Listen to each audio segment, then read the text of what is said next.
أعوذ بالله من الشيطان الرجيم. بسم الله الرحمن الرحيم. أيها الأحباب الكرام، السلام عليكم ورحمة الله وبركاته. نحييكم تحية الإسلام الخالدة في هذا الشهر الميمون، الشهر المبارك.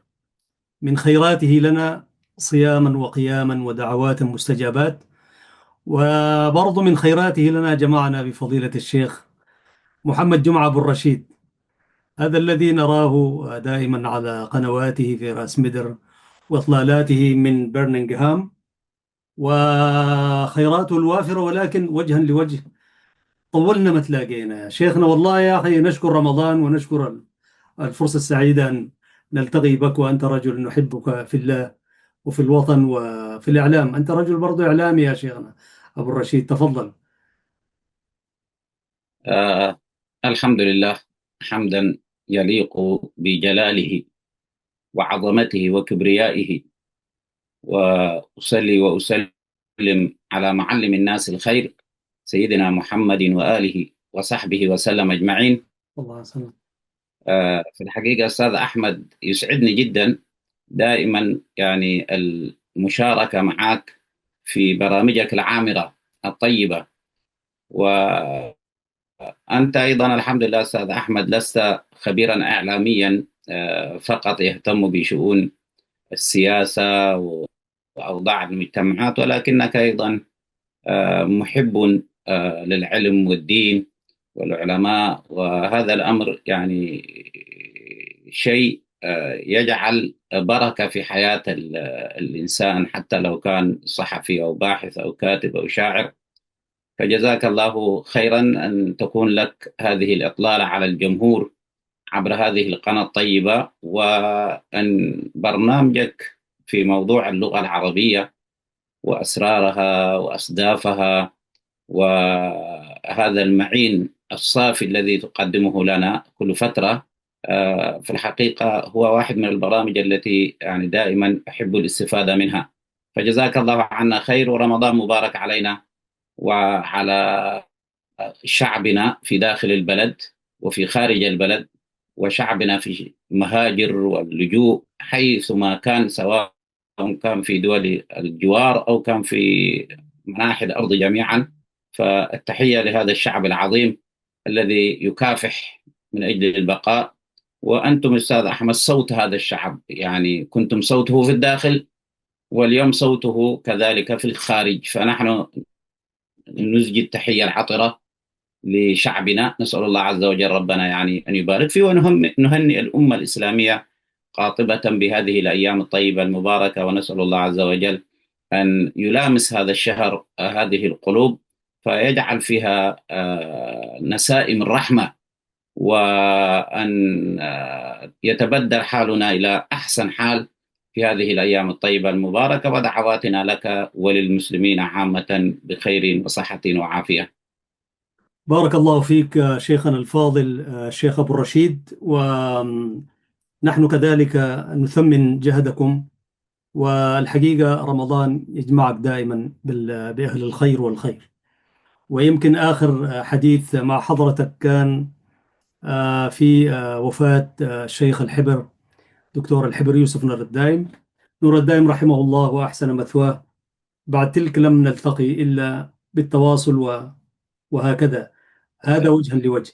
لكن آخر إطلالة كانت لك برضو، يعني أنا وقفت عندها كثير مع كل التوجيهات التي تقدمها بأكثر من لغة. والإنسان لما يكون متعدد اللغات يكون أبو الرشيد. أيها الأحباب، أنا أتمنى إن شاء الله أبو الرشيد يوم كده ندخلك في معمعة التجرينيا إن شاء الله. وأحسب إن أنك شاء الله. يعني تجيد كذلك، والتجريد طبعا التجريد أنت أستاذة يعني.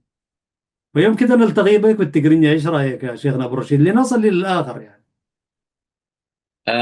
ما زالت التقنية ضعيفة، لكن إن شاء الله في طور تحسينها إن شاء الله. فإذا الواحد وصل إلى القدرة في التحدث بها بإذن الله إن شاء الله. أنا حقيقة ما هي تأتي بالتكرار والتعلم نعم، فإن شاء الله إن والممارسة. شاء الله نعمل. أنا حقيقة هذه اللغة محتاج فيها للدعوة أكثر من أي شيء آخر، يعني محتاج فيها لأنه هي وسيلة لكي تربطني بالمجتمع الإريتري اللي أحب أتواصل مع كل شرائحه. وأنا أستاذ أحمد نعم. أحيانا أكون في مخيمات في بعض البلدان الأوروبية مثلا، فتأتي امرأة وتقول لي يعني والله عندي مشكلة، فهي تتحدث معي بالتجرينيا، فأنا أقول لها والله ما عندي قدرة يعني أجيبك، لأن أحيانا القضايا الشرعية ينبغي كما قال الله عز وجل يعني وما أرسلنا من نبي إلا بلسان قومه، لقوله. نعم. لماذا؟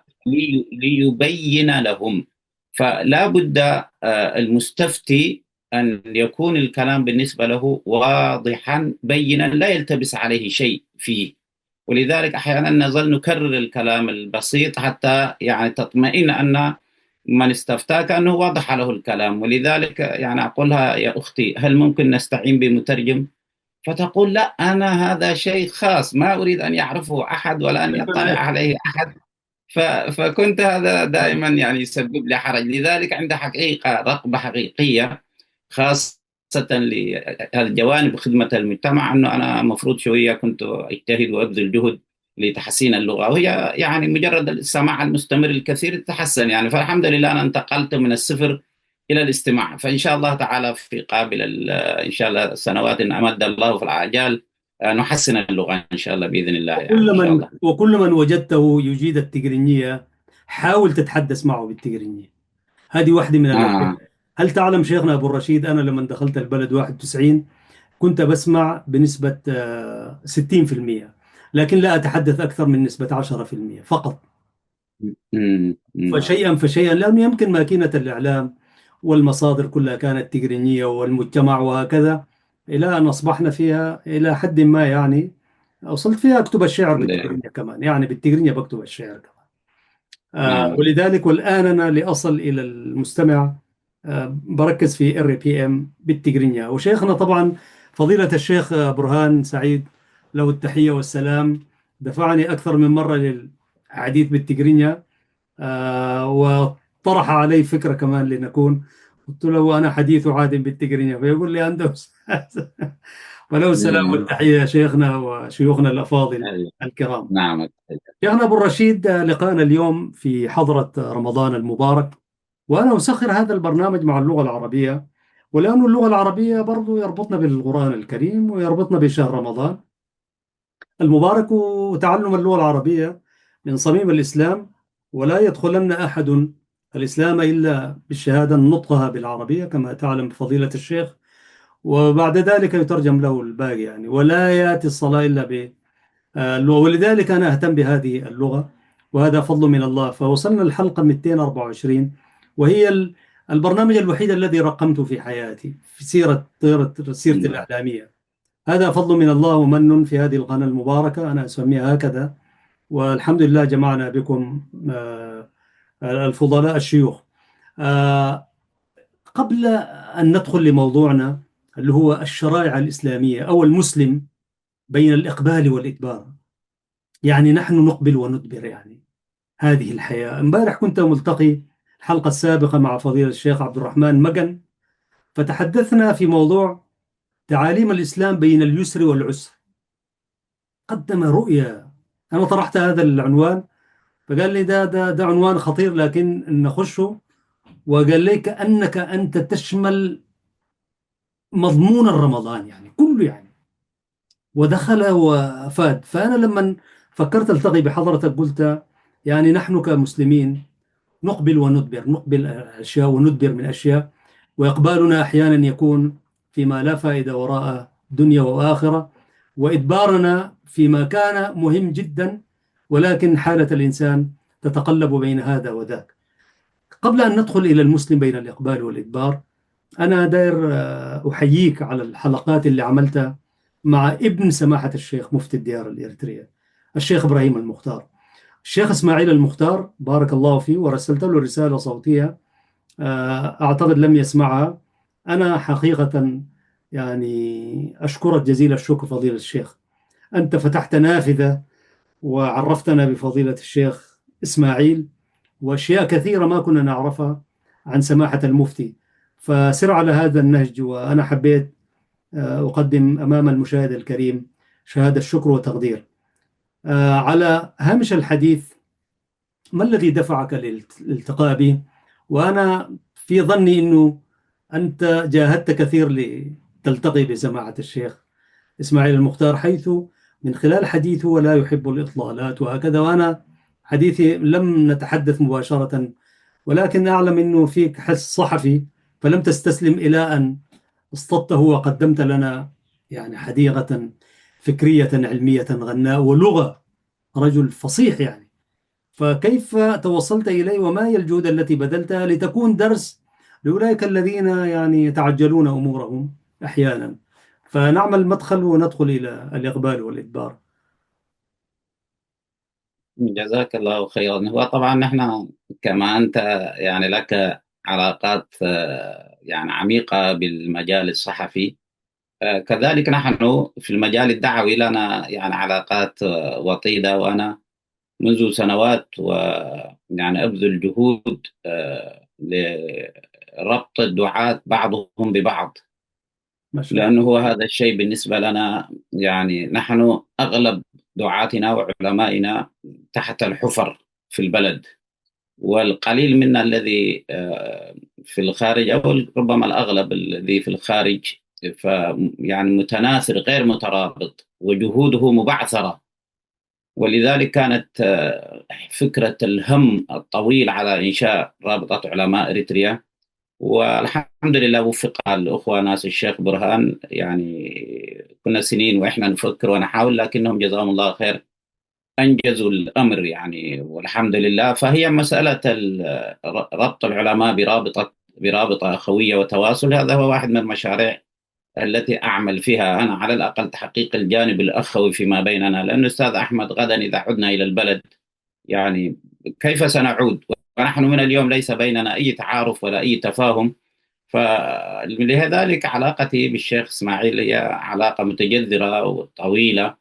وكل الدعاة اللي يعملوا في المجال الدعوة إلى الله سبحانه وتعالى في الخارج، ما أن نجد أخ من الإخوة إلا ونحاول أن نرتبط معه ونتواصل معه. لأنه أولا هذا الشيء فيه فائدة لشخصي، والشيء الثاني أيضا فيه فائدة أنه نحن نترابط ونتعاون. لذلك يعني هذا شيء طبيعي. وأيضا أنا من القضايا اللي أستاذ أحمد مهتم بها كثير هي قضية التوثيق لمشايخنا وعلمائنا في البلد. وأنا أحسب أن العلماء دورهم في إريتريا كان دور أكبر من قضية أنهم مجرد مسألة تعليمية.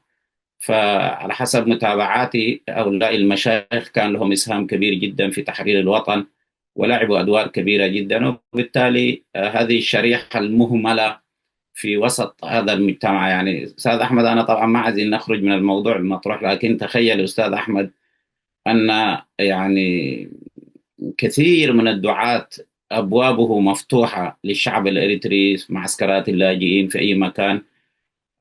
وهؤلاء المشايخ ليس عندهم أوضاع مادية، يعني تكاد يكونوا صفر. يعني هؤلاء المشايخ آه، وأذكر أنا حادثة قبل سنوات. كنت في زيارة إحدى المعسكرات في السودان، وبعدين جاء رجل في الدكان وأنا دخلت أشتري شيء، فسمعت الولد يقول له يا شيخ يعني يا اما تدفع علي انا ما حقدر اديك يعني، وكذا يعني عنده دفتر يسجل له فيه يسحب يعني. فالشيخ قال له معلش يا ابني والله جوني ضيوف وكذا وسامحني وكذا. والرجل طبعا ما يعرفني ولا انا بعرفه، ورأيت الرجل فيه سيم الصلاح والطيبة. فلما خرج قلت للولد هذا الرجل من هو؟ قال هذا الشيخ فلان الفلاني. فقلت يا أخي عليه ديون؟ قال لي ديون متلتلة. فقلت له كم ديونه؟ تتخيل استاذ احمد طلعت كلها 100 باون، يعني هذه الديون المتلتله. فانا قلت له خلاص انا ان شاء الله تشطب له ديونه هرجع، فما تخبره من هو. فشطب له الديون. ولكن هذا الرجل ما طابت نفسه الا ان ظل يطارد هذا الشاب حتى وصل الي. ف فانا فيما بعد لما عرفت ظروفه ارسلت له مبلغ مالي، فأخبرني بأنه أعطى هذا المبلغ لشيخ آخر عليه ديون. قال لي أنا المبلغ سامحني أعطيته الشيخ الفلاني لأنه عليه ديون كثيرة وظروف صعبة. وهذا الشيء فتح باب أن أنا أهتم بهذه الشريحة وأعرف مشاكلها ومعاناتها. فنحن أيضا الدعاة اللي أوضاعنا جيدة وموجودين في الخارج، يعني علينا أيضا بالوقوف مع أحوال هؤلاء المشايخ والاهتمام بهم. فالملف كبير، ومن هنا عموما خلاصة الموضوع، نحن في هذا المجال يعني علينا أن نتعاون. وإخواني الدعاة اللي قاعد يسمعوني الآن عليهم الحرص على أن يكونوا فيما بينهم رابطة أخوية وتعاون ومحبة. وهذا الشيء اليوم إذا تعارفنا غدا إذا رجعنا إلى البلد أيضا سنحقق بفضل الله سبحانه وتعالى تعاون جيد داخل البلد، حتى لو اختلفت مدارسنا وآرائنا وأفكارنا، لكن إن شاء الله تعالى هذا الشيء يمهد لنا أرضية للتعاون. فإذا رجع غدا الشيخ إسماعيل بن المفتي ورجعت أنا ورجع غيري، لن نتنافر في الفتوى وفي التعاون، إنما سيكون أداءنا أداء جيد بسبب العلاقة الطيبة التي ظلت تربطنا في الخارج. يعني فأرجو إن شاء الله من إخواني الدعاة التواصل مع بعضنا بعضا. والذي يستطيع أن ينتمي إلى رابطة علماء إريتريا أيضا، هي بوتقة جمعت مجموعة من العلماء والدعاة وربطت بينهم بأواصر الأخوة الطيبة. فأيضا الأخوة إن شاء الله اللي ما التحقوا ممكن أن يلتحقوا إن شاء الله بالرابطة. فهذا الأمر هو واحد من الأهداف الطيبة اللي نحن نسبو إليها. فإسماعيل علاقتي به من سنين طيبة، وبالتالي شيء طبيعي يعني ما كان في أي جهود ولا أي تعب، يعني بس ربنا أكرمنا به أنه هو زارنا هنا، واستغليت أنا الزيارة لإجراء المقابلة معه.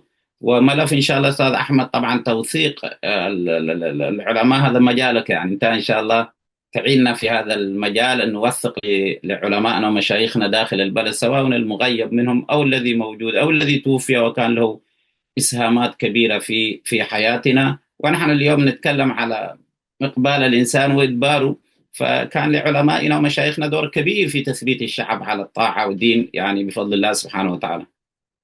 جميل جدا، بارك الله فيك وربنا يمد في عمره، وإن شاء الله نلتقي به وبغيره من العلماء، وجزاك الله خير. شيخنا الفاضل، يقول المولى سبحانه وتعالى في كتابه العزيز: شهر رمضان الذي أنزل فيه القرآن هدى للناس وبينات من الهدى والفرقان، ومن شهد منكم الشهر فليصمه، ومن كان مريضا أو على سفر فعدة من أيام أخر يريد الله بكم اليسر ولا يريد بكم العسر ولتكملوا العدة ولتكبروا الله على ما هداكم ولعلكم تشكرون. هذه آية فيها كل قيم ومعاني وما دعا إليها الدين الحنيف فيما يتعلق بالقرآن وشهر رمضان. نأتي إلى بهذه الآية المباركة نفتتح البرنامج شيخنا الفاضل، وتحدثنا الآن عن الإنسان بين الإقبال والإدبار. نحن لما كنا صغار بتذكر واحد فينا يستمر في الصلاة أسبوع كامل مثلا، وبعدها يقوم يقيف، هو طفولة يعني 4 5 سنين هكذا، ويبدأ في الصوم يمسك ساعات وعناية ويفطر وهكذا. لكن ونحن نكبر وشباب وأصبحنا شيوخ الآن، في حياة الإنسان المسلم هو مقبل ومدبر، وربنا يقلب الليل والنهار، والحياة كلها قائمة على إقبال وإدبار. فالإقبال على الطاعات والإدبار من أحيانا الإقبال إلى المعاصي والإدبار عن الطاعات وهكذا.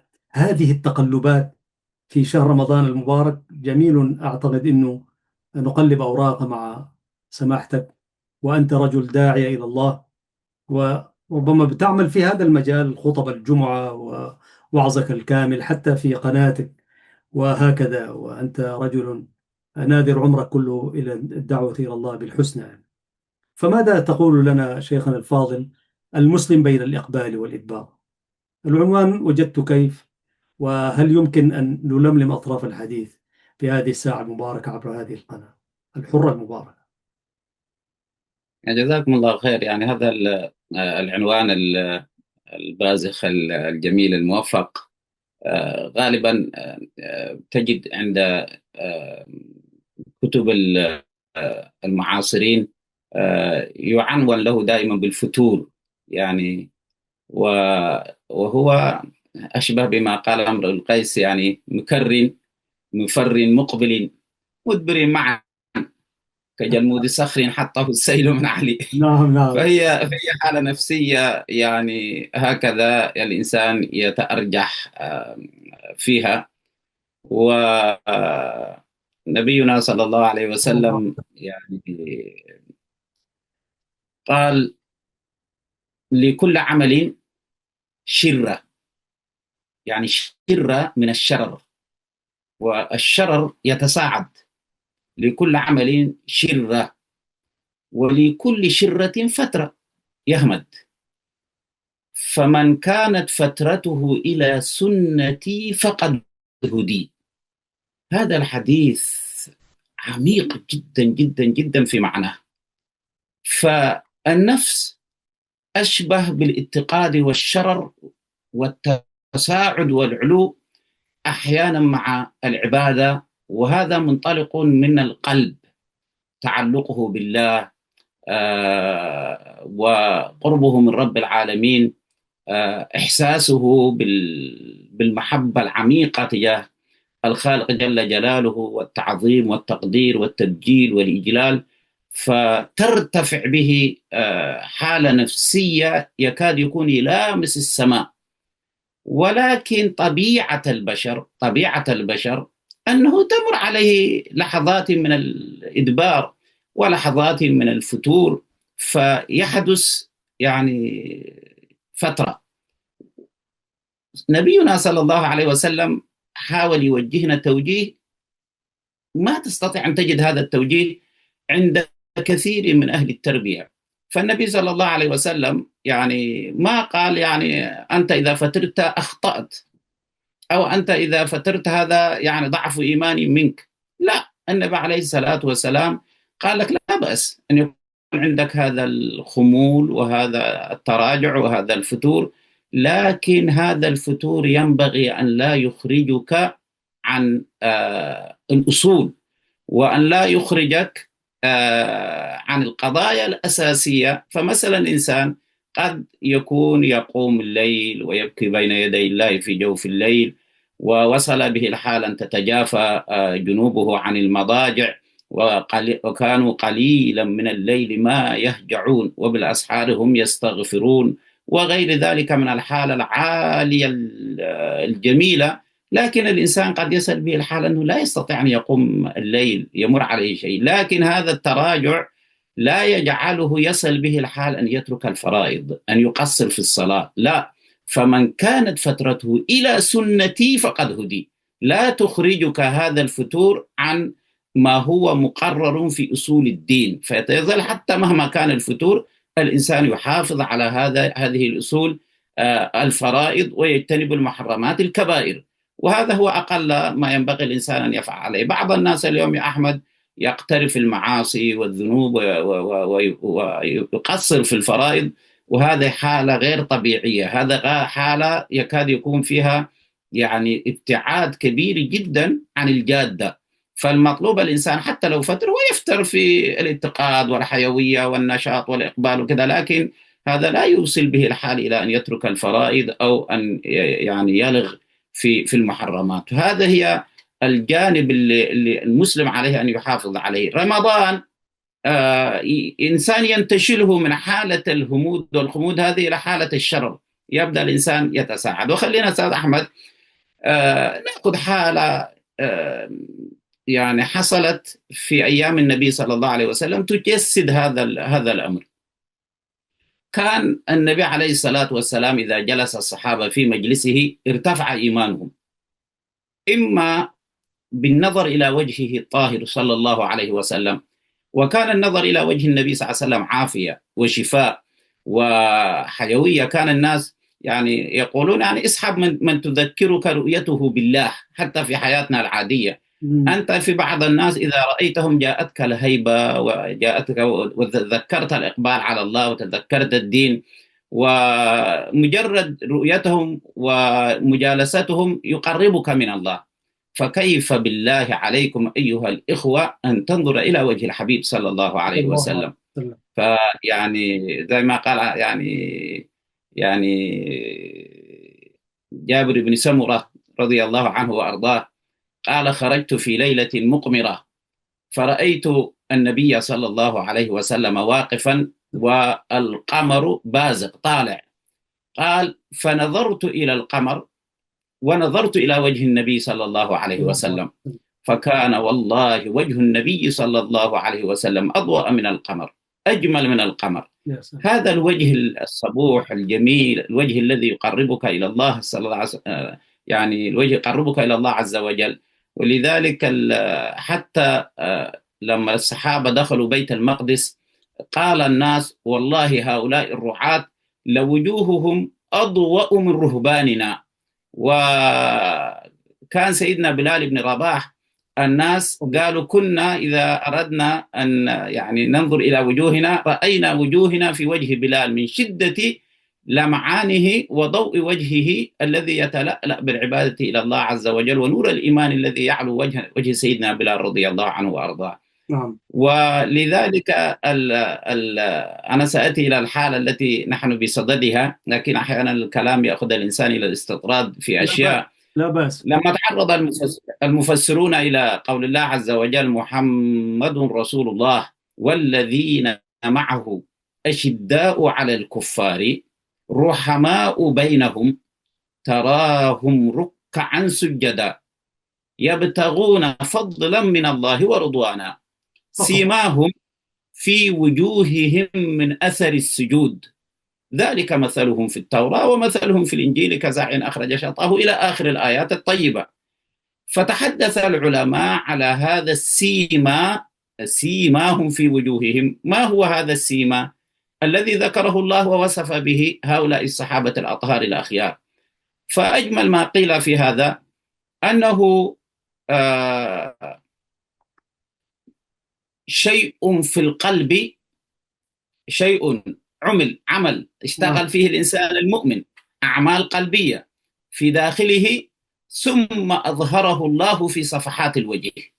هذا الكلام النفيس الجميل، أن هناك عملا من العبادات والقربات والنيات والمقاصد والإرادات الحسنة والاجتهادات في العبادة قام بها المؤمن، فجاء هذا السيما منبعثا من القلب فظهر في صفحات الوجه. فالصحابة رضوان الله عليهم كانوا إذا جلسوا إلى نبيهم تأثروا بذلك الوجه الطاهر الطيب المستنير المبارك، إضافة إلى السماع إلى مواعظه وتوجيهاته وتعليماته صلى الله عليه وسلم. لذلك يوما خرج من بيته حنظلة رضي الله عنه وأرضاه، وكان كئيبا حزينا، يعني أنت تخيل هذه الحالة. فوجد سيدنا أبا بكر رضي الله عنه وأرضاه، فلما رآه سيدنا أبو بكر في هذه الحالة قال: ما لك يا حنظلة، ماذا فيك؟ قال: يا أبا بكر نافق حنظلة. قال: انظر ما تقول، ما الذي بك، يعني كيف نافقت؟ قال: والله نكون عند رسول الله صلى الله عليه وسلم فكأننا الجنة والنار رأي العين، فإذا خرجنا من عنده عافسنا النساء والضيعات فنسينا. فقال سيدنا أبو بكر: والله أجد ما تجد.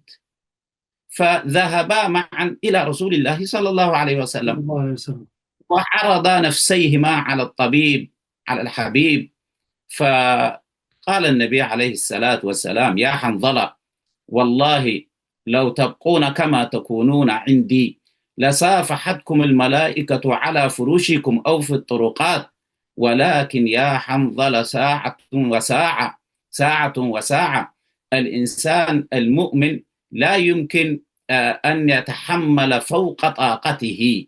ولذلك الثلاثة الذين جاءوا إلى بيت النبي صلى الله عليه وسلم يسألون عن عبادته، وكان هذا ديدن الصحابة أنهم يقتدون به في جميع أحواله صلى الله عليه وسلم. فلما جاءوا إلى بيته سألوا عن عبادته في الليل، ماذا يفعل؟ هو في النهار أمامهم، ولكنهم كان سؤالهم ماذا يفعل إذا عاد إلى بيته. فقلنا أمهات المؤمنين: والله يجالسنا ويضاحكنا ويأكل معنا، والحياة العادية لأي رجل يقوم بين أهله فيها، يقوم بواجبات أهله وهكذا ويقوم ويصلي، الحياة العادية. قال الراوي: فكأنهم تقالوها رأوا ما يفعله النبي صلى الله عليه وسلم في ليله مع أهله كأنه قليل. فقال أحدهم: أما أنا فوالله أصوم ولا أفطر أبدا.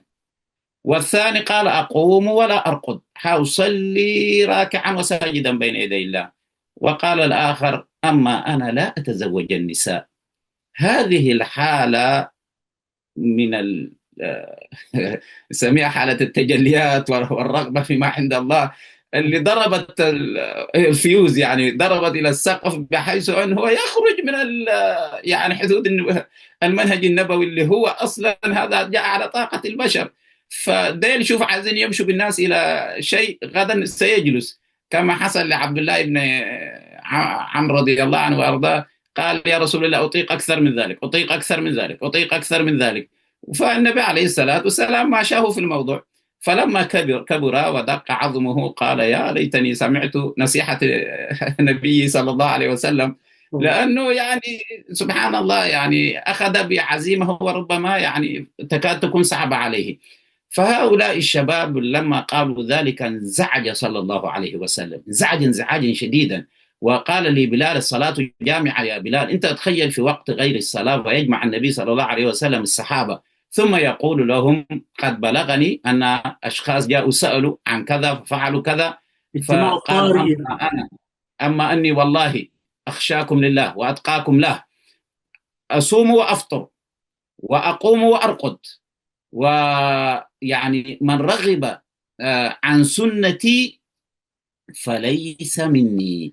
ولذلك نحن في المقام الأول يعني نريد أن تكون هذه الشرة والاتقاد أن تكون منضبطة. لذلك حنظلة هو على كل حال تحسس هذا الجانب في قلبه، ونحن هذا هو الشيء الذي اليوم ينقصنا. يعني بدل الإنسان يحاسب نفسه، يعني يراقب نفسه، كان سيدنا عمر يقول: حاسبوا أنفسكم قبل أن تحاسبوا، وزنوا أعمالكم قبل أن توزن عليكم. فيا أستاذ أحمد، هو رمضان ده هو مطلوب أن كل إنسان يسأل نفسه: ما حالي الآن؟ ما وضعي الآن؟ ولذلك أنا كان عندي خطبة الجمعة الماضية، وأظن مسجلة ربما أنشرها. يعني القضية ليست أن الإنسان يا أستاذ أحمد يصوم رمضان. أنت تصوم رمضان، ربنا كتب علينا: يا أيها الذين آمنوا كتب عليكم الصيام. وطبيعة الحال نصومه صغارنا وكبارنا، والمسلمين حريصين جدا على موضوع الصوم.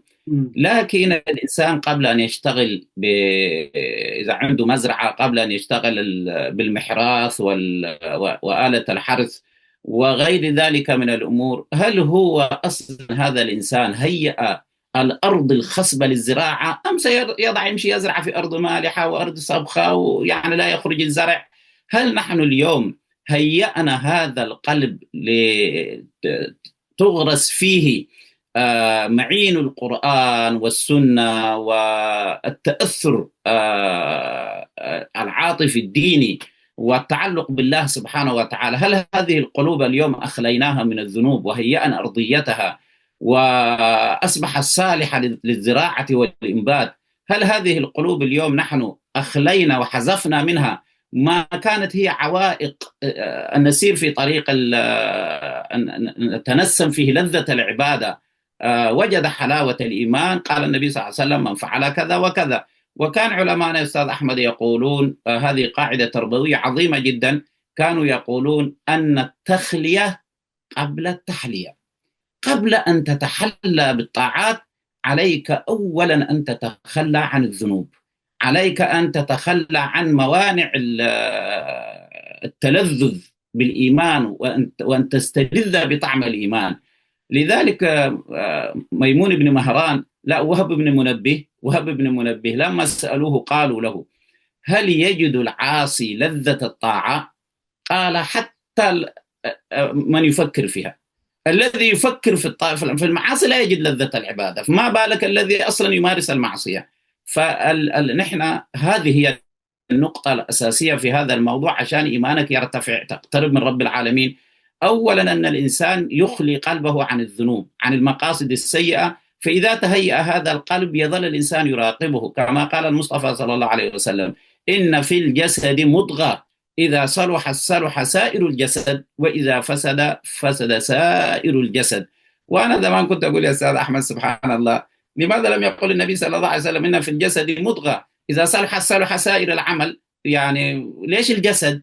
ولكن فيما بعد أدركت أن، يعني كما قال الحسن البصري إلى أبو هريرة كان يقول إن القلب هو ملك، وإذا هذا الملك يعني فسدت معه بقية الأعضاء. فهذا القلب لا بد أن يهيأ لهذه المسألة، والإنسان دائما يتحسس هذا القلب، لأنه هو مصدر الإرادات، وهو أيضا يعني محل نظر الرحمن جل جلاله سبحانه وتعالى.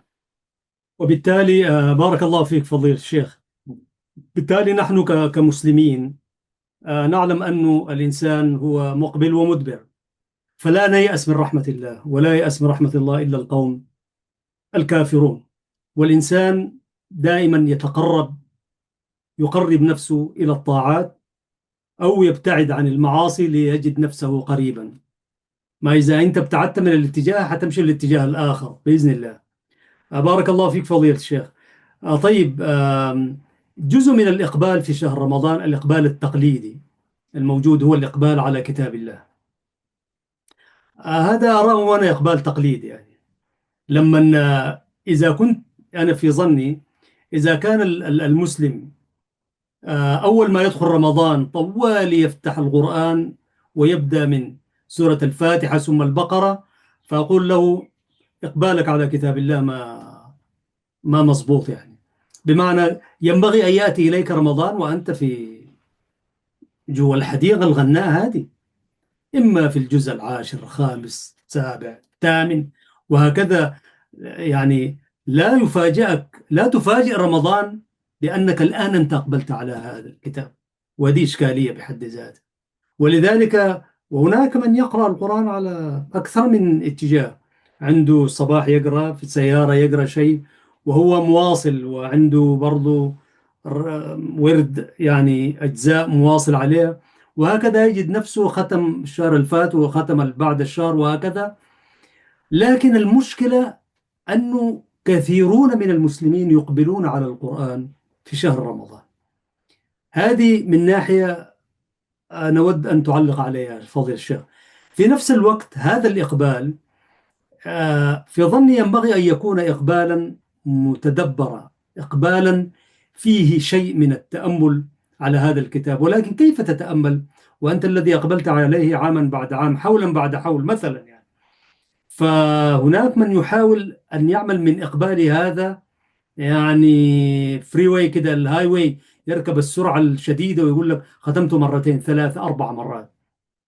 فأليس أجدر أن يختمه حتى لو لم يختمه يكون يتدبره وإقباله على الكتاب، على كتاب الله، يكون بتأمل وتدبر ليعيش هذه الروحانيات، ثم يحدث بينه وبين قلبه الذي ذكرت وأشرت إليه في سماعة الشيخ علاقة ما بالقرآن الكريم لتستمر ما بعد رمضان. فليتك حدثنا عن ذلك. جميل. طبعا القرآن الحمد لله رب العالمين، حتى النظر إلى المصحف بركة، ليتدبروا آياته وليتذكر أولو الألباب. نعم. وهذا القرآن إنما نزل ليعمل به، وفيه شفاء للناس. هذا القرآن وهو الكلام الوحيد الذي الإنسان إذا قرأه أجر في قراءته. لا أقول لكم ألف لام ميم حرف، ولكن ألف حرف ولام حرف وميم حرف، والحسن ويعني وكل حرف بعشر حسنات. وهذا الكتاب يعني من أي زاوية من أي طريقة هو كله خير، كله بركة، كله بركة. لكن نأتي إلى مسألة الفهم والتدبر. عمرو بن ميمون بن مهران قال له يعني أبوه خذني إلى الحسن البصري. فذهب إلى الحسن البصري، في الطريق مرت عليهم يعني مجرى ماء صغير، ترعة ماء صغيرة، فما استطاع ميمون بن مهران أن يخوضها، فانبطح في الماء عمرو، فمر والده على ظهره إلى الجانب الآخر، ثم ذهب إلى الحسن البصري ودخل عنده. فلما جاء قبل أن يدخل فتحت لهم الجارية. فلما عمرو يعني سألها عن الحسن البصري فقالت: من معك؟ قال: معي ميمون بن مهران. فقالت: وأسفاه، ما الذي أبقاك إلى هذا الزمان النكد؟ تقول له هكذا يعني حتى الخدم أيامها فقهاء. ف...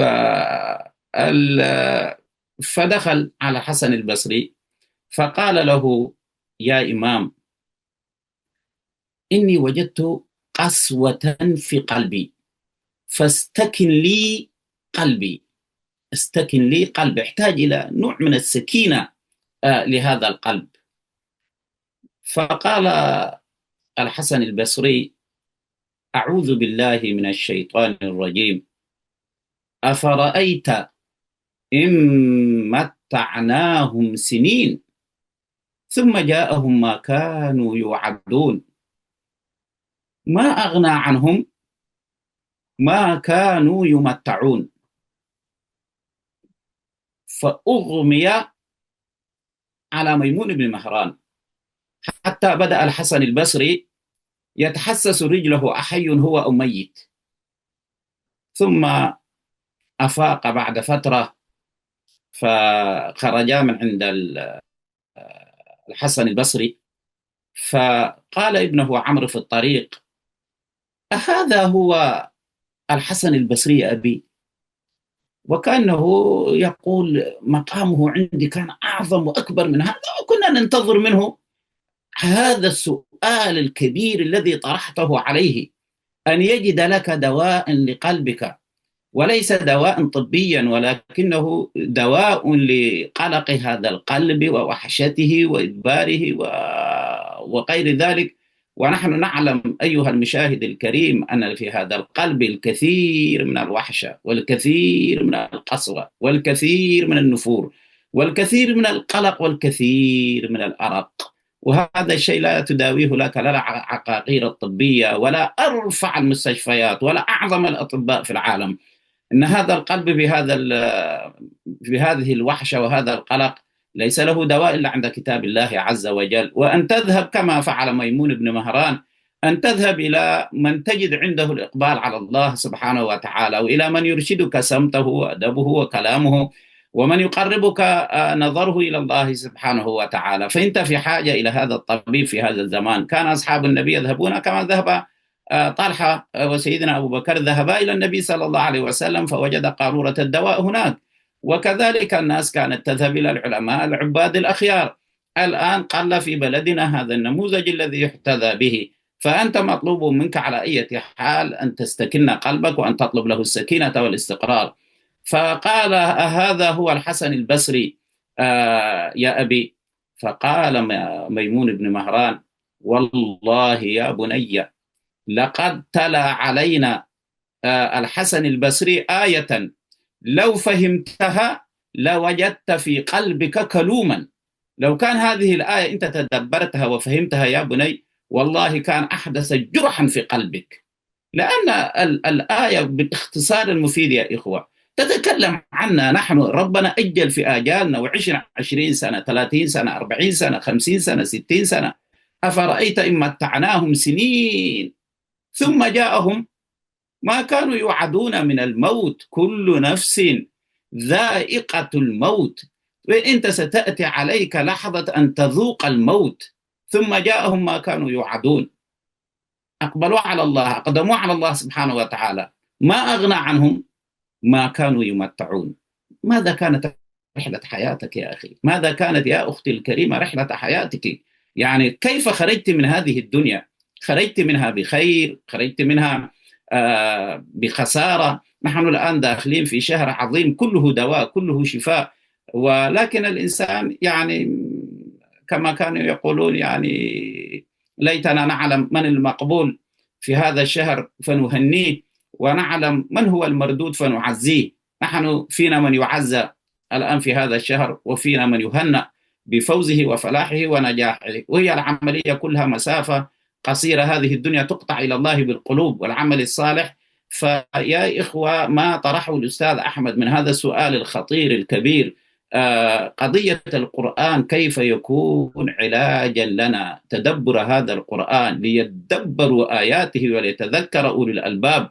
هذا القرآن إنما نزل ليعمل به. الكتاب ده ما نزل فينا عشان نعلق لوحات آية الكرسي في البيت، أو أن نعمل أحجبة أو تمائم أو نقرأ فيه رقية. الكتاب ما نزل لهذا، هذا منهج هذه الحياة، إنه سعادة القلب، هو منهاج هذه الأمة. ولدت هذه الأمة من بين ضفتي هذا المصحف العظيم، أمة ذات حضارة ودين وأخلاق ومثل وقيم، أمة حققت الراحة النفسية وكانت تعيش من غير أن تطحنها لا الصراعات النفسية ولا العقد التي اليوم تجتاح هذا العالم، ويكاد يكون هذا العالم اليوم يعيش هذه الحالة النفسية المؤسفة. حتى رأينا ملفات جيفري بيستون وغير ذلك، هذا العالم اهتز ضميره لما نرى من مساوئ الأخلاق. ألسنا ندري نحن هل بشر في جلد الذئاب أم بشر؟ الإنسان إذا تجرد من هذا القلب الرقيق الطيب المقبل على الله سبحانه وتعالى، فيه شفافية ونورانية، الإنسان يتحول إلى مجرد آلة. ربنا بعد البشر قال فيهم قلوبهم كالحجارة أو أشد قسوة. فنحن يا إخوة نعيش صراع هذا القلب، إما أن نكون مقبلين على ربنا جل وعلا خائفين وجلين، وإما أن نكون نحن ناس خلاص هيمنت علينا الدنيا وسيطرت علينا، والقرآن أصبح مجرد أحرف الإنسان يتبرك بها ويتنافس، والله أنا ختمت 5 ختمات 6 ختمات، وبماذا خرجت من ال5 ختمات؟ يعني صحيح أنت مأجور الحمد لله على هذه التلاوة كما ذكرنا، وهل إقبالك على هذا القرآن بهذا الشكل محمود وحسن، لكن كما كانت تقول أمنا عائشة رضي الله عنها وأرضاها، والله كانت تنزل علينا ال5 آيات فما كنا نتجاوزها حتى نحفظها ثم نعقلها نفهمها. وبهذه الطريقة الصحابة أبحروا في هذا القرآن العظيم وانتفعوا به في يومياتهم. فنحن يا إخوة مطلوب مننا حتى ننتفع أن نتدبر هذا القرآن، فعدم تدبر هذا القرآن وفهمه هي لا يحدث الأثر القوي في نفس الإنسان، ونحن نحتاج إلى هذا الأثر الدافع إلى العبادة وإلى القرب من الله جل جلاله سبحانه وتعالى.